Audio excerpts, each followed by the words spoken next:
Making headlines tonight, Barbados upgraded by International Ratings Agency FITCH. A government minister defends the Barbados Light and Power Company Limited, outlining a number of things it has done to assist the country. The British Prime Minister resigns in a tumultuous situation. We'll get a sense of how this could impact Barbados. And in sports, Clapham Toners crowned Volleyball League Queens. Broadcasting from our studios in the Pine St. Michael, this is CBC NewsNight, starting now.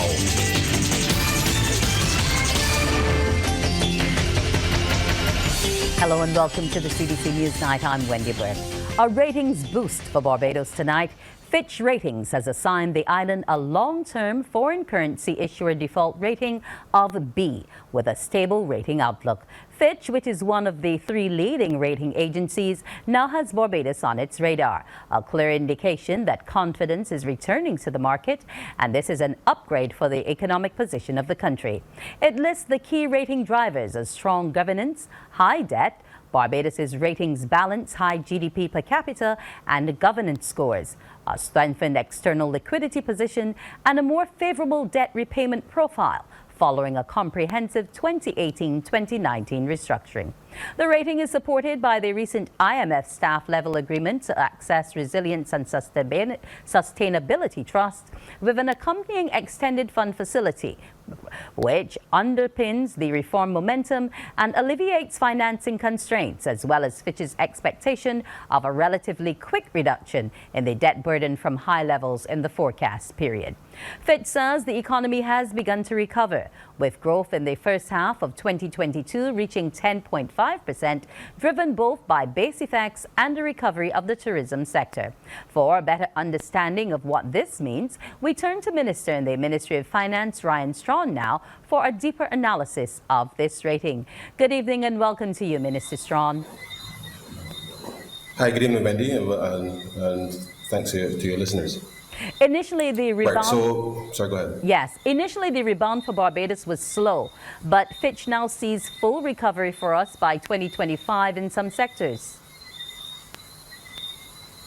Yes, well, as your listeners will know, we all experienced the COVID-19 pandemic over the last 2 years, which saw the cessation of international travel. And therefore, we expect that, notwithstanding the current challenges, that we will see 10% approximately growth this year, which will help us to surpass the levels of 2019. And therefore, as we continue this growth trajectory, then we anticipate that the sectors will come back fully into 2023, 24, and into 2025. Obviously, this really just reflects confidence in the government's management of the country's affairs, but it really also reflects the sacrifices that Barbadians were under over the last few years in terms of what we had to do in order to make sure that we solve some of those mission critical issues that we had identified at the beginning. We had to undertake a comprehensive debt restructuring to create the space to improve the quality of public services that had deteriorated significantly because the government simply did not have the resources available to it, and therefore we took those difficult decisions at the beginning, and therefore, notwithstanding the challenges of the last 2 years with respect to the impact that the pandemic has had globally and certainly on us here, this really is a signal of the confidence of the international community in what we are doing as a country. And Barbados should be proud that, notwithstanding all that we have gone through, that we still continue to make progress with respect to not just restoring the credibility of the country's name, but improving the quality of services for Barbadians. And therefore, we anticipate that this news will mean then that the cost of borrowing, as you would appreciate, with interest rates rising globally, the cost of borrowings for companies, as well as any other entities operating in Barbados, certainly will be much more affordable. And therefore, the government intends, under the Barbados Economic Recovery and Transformation Program, to continue to build on this momentum, such that the downgrades of the past would be no more, but certainly that persons in Barbados can feel a sense of pride that we can restore not just economic stability, but make it as inclusive as possible. Okay, now it indicates that we're now more than halfway in terms of a return to our 2019 levels. What are the sectors that might be driving this? Well, obviously, we have had to do some significant support within the context of the tourism sector over the last few years, and you would recall a number of reforms we introduced to be able to help finance the operation of some of the public tourism entities. And the debt restructuring certainly helped with respect to being able to create space with respect to that. Now, obviously, in the short to medium term, the full recovery of tourism will be critical, and therefore critical to be able to see the growth that we would expect in the economy. You're starting to see certainly a few other projects come on stream and come to fruition. So, for example, the Sam Lawrence Castle project will finish its construction and phase by the end of the year. We anticipate a soft opening at the beginning of the first quarter of 2023. And therefore, we anticipate that with that initial set of jobs, about 350 million initially, that once the soft opening has been completed, that can ramp to about 1,000 jobs for Barbadians, certainly throughout 2023 for the next winter season. And therefore, with projects like that coming on stream, plus we anticipate a few others to start within the context of the construction sector, we see that will help to drive growth, absorb some of the unemployment certainly that was created for COVID, but these obviously would attract additional visitors to the country and therefore help build up the tourism product, but also as well as the economy. We are focusing under the BERT program on creating Barbados as a logistics hub, and we are starting to focus on how do we create a life science sector element given to leverage the strong and rich human resource capacity that we've built up over time, certainly within that space, in order to allow Barbadians to do more research, biomedical provisional services within that space. And we see that as a very critical element in being able to help not just improve the quality of life of Barbadians within the context of the health sector, but truly to position that sector to focus more on medical tourism, which will be an add-on with respect to the improving the healthcare outcomes for Barbadians locally. In addition to that, we will do a full stretch within building up the bioeconomy, and therefore we hope that over the next 10 years or so, that we can see our exports pretty much treble, such that we can drive growth externally and therefore help build a more resilient Barbados. Okay, the rating has returned us to B. What confidence do you have that we could possibly get back to a higher rating before we see the first quarter of next year? Well, obviously, with all the global uncertainty, this rating comes at a time, obviously, that signals to the market that Barbados is certainly open for business. It was our intention to try to get back to investment grade as quickly as possible, but of course, 2 years of COVID and having to reorient the policy response obviously delayed that. And therefore, as we continue the BERT plan 2022, this time around, a lot of focus and emphasis on driving growth. And we believe that whilst the debt is on a downward trajectory, we have very high international reserves, and we have exhibited, compared to the last government, an extraordinary level of fiscal discipline to be able to deliver and improve on the quality of services for government. We believe that once we continue and can get a clear glide path of 2-3 years of relative calm, and relative calm, I say that and I'm not on wood because the world is becoming ever volatile. But once we can get a clear flight path within the next 3 years, then I'm confident that we will continue to see, as demonstrated as we did in the first program, and we go into a second MF program, that the emphasis on growth will see the confidence not just going up in internationally, but also domestically. And therefore, with that, we will see the continuation of upgrades as assessed by the international credit agencies, which will reduce the cost of borrowing, but not just for government potentially, but any entity that may be operating in Barbados that wants to invest in Barbados. Thank you so much, Minister Strawn, for joining us on that rating. The turmoil in Britain could have an impact on the local economy. The country is a major tourism market. Countless Barbadians have families and other connections there, and of course there's trading. To give us some sense of what kind of impact and how perhaps we can weather the storm is Pro-Vice Chancellor of the Board for Undergraduate Studies at the Cathal campus of the University of the West Indies, Professor Justin Robinson. Good evening to you, Professor Robinson. Yeah, hi, good evening, Wendy, and good evening to your buzz. Now, what can we take from what has just happened in Britain and its potential impact on Barbados? Okay, so we've seen some tremendous turmoil in the UK. That has played out on the economic side, mainly in the foreign exchange market and in the bond market. So at the end of trading today, the pound, there was $1.12 US per pound. So that's quite low. And over the course of this year, that has gone high, 138 US per pound to a low of $1.03. We haven't seen that in living memory. And also in the bond market, where the interest rate or the yields on UK bonds stood at 3.48%. That's up 2.86% for the year. So there's been a significant increase in borrowing costs. Now, the main channel for this to impact on Barbados appears to be that foreign exchange channel, because of the large share of UK residents in Barbados as tourist arrivals. The UK accounts for about 51% of tourist arrivals.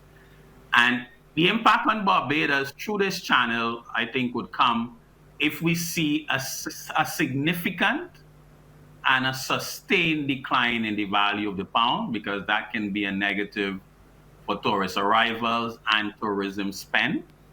We have seen a significant decline in the value of the pound. I think the effect on Barbados would be, is this something that is sustained? Because the financial markets react and then they rebound and sort themselves out.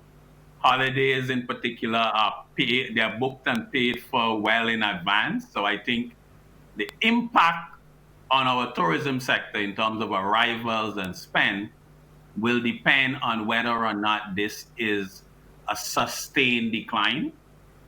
There could be some effect on UK investment to the extent that British persons invest in the Barbados economy, they buy second homes and so on.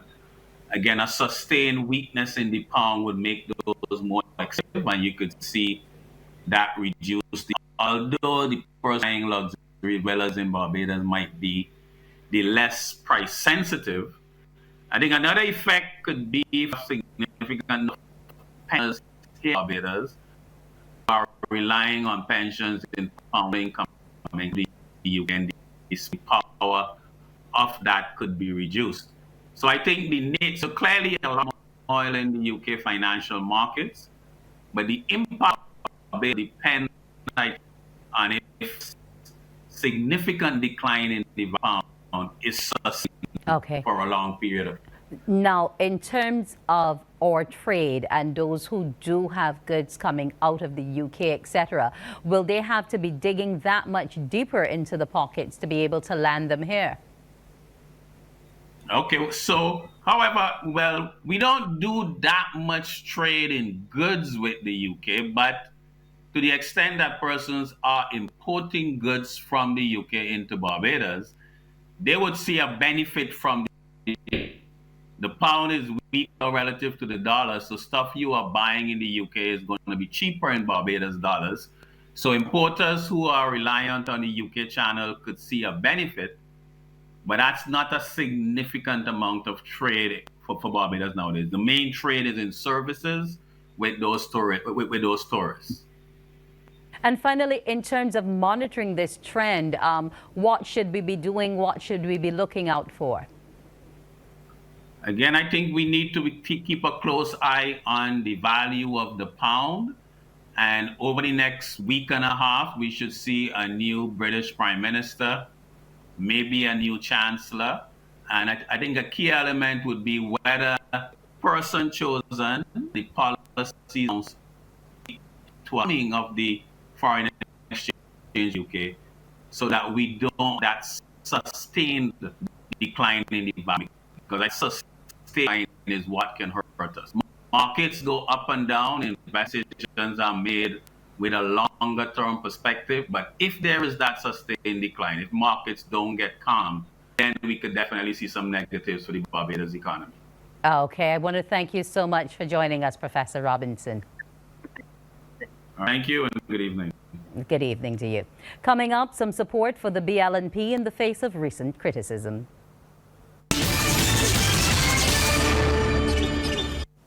A senior minister is tonight defending the Barbados Light and Power Company in the face of recent criticism. Minister of Energy and Business Kerry Simmons is of the view that the BLPC is an indispensable partner in the provision of electricity on the island and in the country's plans for building out the renewable energy sector. His comments came during the inaugural Renewable Energy Expo hosted by the Barbados Chamber of Commerce and Industry. When we went through COVID, there were people all around this country who were living in households where there was no income. And the utility carried the bills without those people losing service. A nightmare situation would have occurred if the utility did not step up to the plate and do that. When the critics talk, you don't hear these things. There have been times in recent memory where the government of Barbados was not able to meet some of the bill requirements in order to keep street lights running and operational in this country. And again, the utility has carried that burden until government was in a position. There have been times when the water that we rely upon, which has to be driven by electricity, was not able to be paid for. Now, with the embrace of agrovoltaic or solar farming, Minister Simmons reiterates Barbados cannot be one big solar farm. He has pleaded with players not to push the Planning and Development Department into a position where it feels it's being disadvantaged or treated unfairly. If it is that we're going to have solar farming done, and you're going to say that there's a co-investment, mixed-use approach, then let us do so fairly. It can't be that you have 2 acres of land and you're going to put 30 sheep on it and say that you're sheep farming and that be taken credibly. And unfortunately, that is a pattern that repeats itself over and over and over. The only distinction being that the number of sheep become less and less in some cases. And we have to be prepared to realize that what we are striving for is the use of the land space for example, the development of vegetable farming, and then industry added to that as value added. Government continues to work to ensure every household on island can benefit from renewable energy. Minister of Energy and Business Kerry Simmons says the evidence of its penetration is there for Barbadians to see. His ministry has been playing its part at sensitizing members of the public about how they can benefit through its Invest in Renewable Energy Community Engagement series. The latest was held at the Valley Resource Centre in St. George. Minister Simmons says homes are being monetized when RE systems are placed on the roof. The house that you pay a mortgage for is not a house that is earning you some money. You earn that money through the sun, on the solar panel, which generates electricity that you sell into the Barbados Light and Power, which must take from everybody in the country. Can't just take from a few, it must take from all. The oversight role to make sure that is done is the Ministry of Energy. So that once they are now pulling energy from you, they are paying you some money for that energy you produce, which you will hear all the data is your income for your income for at least 20 years. Minister of State in Foreign Trade and Business, Sandra Husbands, wants Barbadians to do away with pre-disqualifying themselves from taking advantage of renewable energy. We're waiting for somebody to tell us that we can't get it. We are deciding ahead of time that we cannot do it and we cannot get it. And therefore, we don't even come to a session like this. But I want you to hear me clearly tonight. The minister and the team at Energy and the team at Business, we have been working hard to ensure that the plan that we lay out will include everyone. St. James South Neighborhood Watch Network will be staging a special race on Sunday to help raise funds for the overall security of the neighborhood and to help some families in need. Chris Lee of the network spoke with CBC News about the event. This event, the 3K Charity Fun Run and Walk, is the second of a series of events that is happening within the community in mind. So the basic philosophy is for the community, by the community. So we've outlined two main purposes upon which these funds are allocated, which would have stemmed from the reason why the Neighborhood Network Watch was created. One, because we recognize that there's a number of areas when it comes to safety, such as signs and posts that need repairing. So those are some of the funds that will help to go towards that, as well as lighting. And the second is that within our community, there have been a number of different families who have been affected through COVID and so forth. And so some of the funds are also going towards donations for those families. Mr. Lee said while they were looking at fundraising options, they also wanted to create a platform in the constituency to bring the community together. The basis of this whole program and these whole initiatives is bringing people together, also helping to educate the residents and the citizens on how to make their communities safer. A number of incidents of violence or predatory behavior have been reported on mainstream and social media, and it was through the network, which comprises watches from a number of areas, that information sharing and caring was done. As more people got information about the Neighborhood Watch and by extension the network, and then they started to meet, or we had Zoom meetings online as well, then that's when they started to realize the importance of not only these watches, but the importance of being their brother's keeper. And I think that when they started to feel a greater sense of security because of that communication, or genuinely just being able to get things done or being abreast of what's going on in the neighborhood, I think that's when the numbers started to grow and you got increased involvement. CBC Sports Night is brought to you by MCTV. For all your Premier League, UEFA, and NFL action. To upgrade or install, call MCTV at 228-6288 and get back in the game with MCTV. Sports time now, and I say good evening to Damien Best. Good evening to you, Wendy. Good evening to our viewers and listeners. Some cricket news first up. The West Indies and Ireland will clash in a virtual knockout match at midnight Barbados time, with the winner advanced into the Super 12 stage of the ICC T20 World Cup in Australia. After a shock defeat against Scotland, the Windies bounced back with a 31-run win against Zimbabwe, putting their qualifying campaign back on track. Ireland, meanwhile, lost to Zimbabwe and they beat Scotland. The Windies all-rounder Jason Holder says with a place in the Super 12s on the line, both teams have to bring their A game. We still have to wait and see what happens in terms of the two games. You know, once we win, we can still finish first, you know, depending on what happens in the other games. So it's hard to put, you know, a result on things without letting things transpire. You know, we've got one solid game to play against Ireland, and that's what we intend to do. I think we've shown a lot of good attributes in the last game, and, you know, we brought a very, very good vibe and attitude. And I think there was so much more clear yesterday about what we were looking to do, and, you know, it showed, you know. So, I mean, looking forward to this game against Ireland. I think it's a big game, and we like big games. So I'm sure the guys are really up for it, and, you know, we're looking to win this game solidly. Nothing has been left out at the Barbados Manufacturers Association's Innovation and Technology Summit 2022 at the Lloyd Erskine Sandiford Centre. The doors of the exhibition opened today, and Executive Director Sharday Boyce said the summit replaces BMX and the response has been exceptional, and it comes with a vastly diverse focus. Trevor Thorpe reports. Hundreds of school children took advantage of their trip to the Innovation and Technology Summit.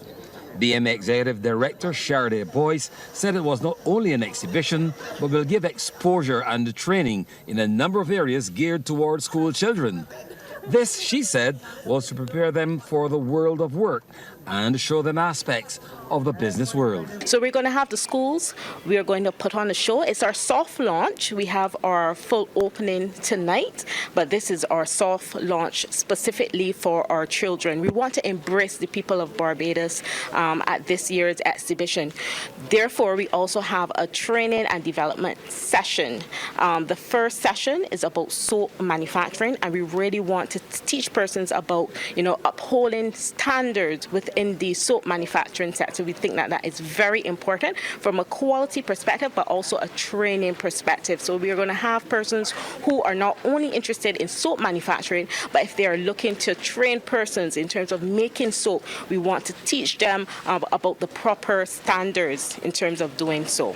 The executive director said robotics are the elements of the future and is part of the summit. We have mascots for the children where this is going to be a show. So I encourage Barbadians, if you cannot come out today, come out tomorrow. Tomorrow's Teachers Professional Day, and we encourage caretakers and parents, grandparents, come down, enjoy. We have the food village on the outside with we're utilizing the food trucks, and therefore we are going to put on a show.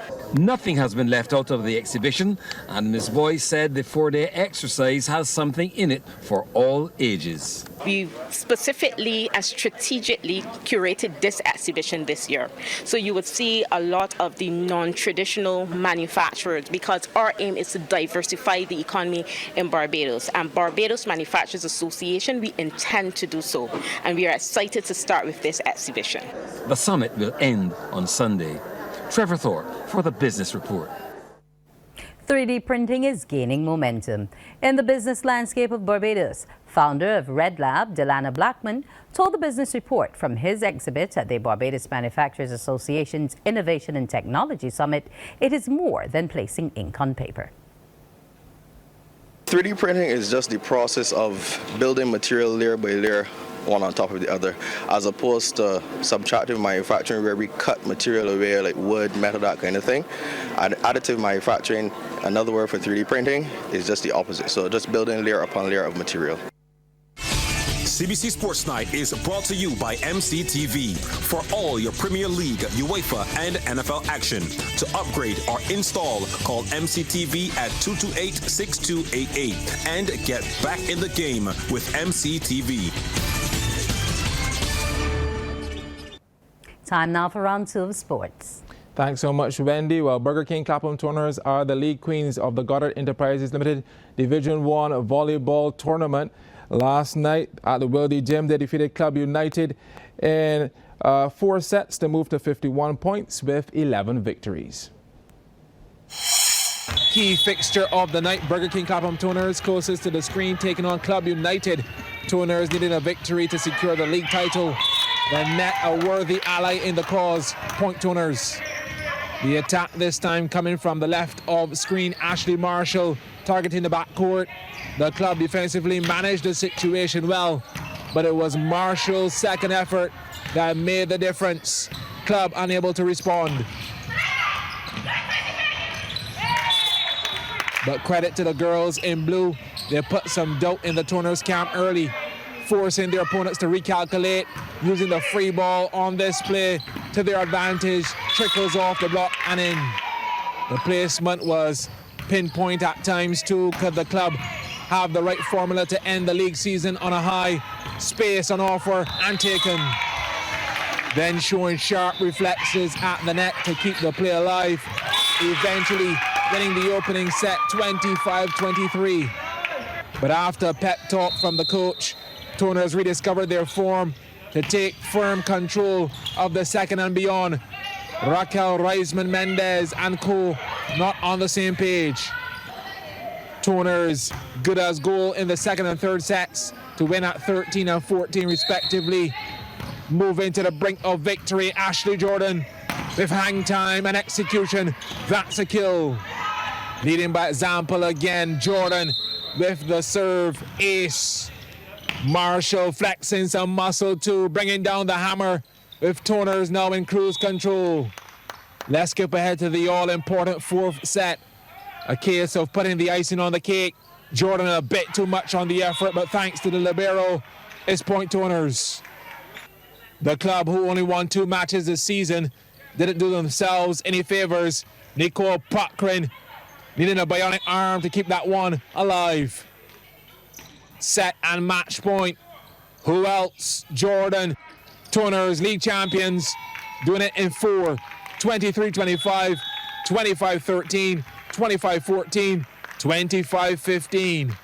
The multi-talented Marshall says they worked hard to dethrone UWI Blackbirds. We had a lot of long nights at Clapham Court. I think we made a lot of investments. Like I mentioned before, a lot of us here work, a lot of us go to school, so we had to sacrifice a lot, and I think that hard work paid off. We started the league slow, but in the middle of the league, we were always the team that other teams were chasing after. So when we finally got everything together and got our system working, then everything flowed. Congratulations to Toners once again. Yeah, well, UWI Blackbirds had to settle for second place with 50 points from 10 wins after beating Pan American Insurance Warrens last night 25-11, 25-22, 29-27. And finally, we can tell you some netball news. Barbados will battle Trinidad and Tobago tonight in a top-of-the-table clash at the America's Netball World Cup qualifier in Jamaica. The Bajan Gems have won all 5 of their matches so far, with their latest victory coming against St. Vincent and the Grenadines last night at the Indoor Center in Kingston. Barbados dispatched their opponents 57-36 after leading 25-20 at halftime. They remain second in the standings on 10 points behind Trinidad and Tobago on 12. TNT has played one more match than Barbados, with both teams set to face each other tonight at 9:15 Barbados time. That's news. Good night.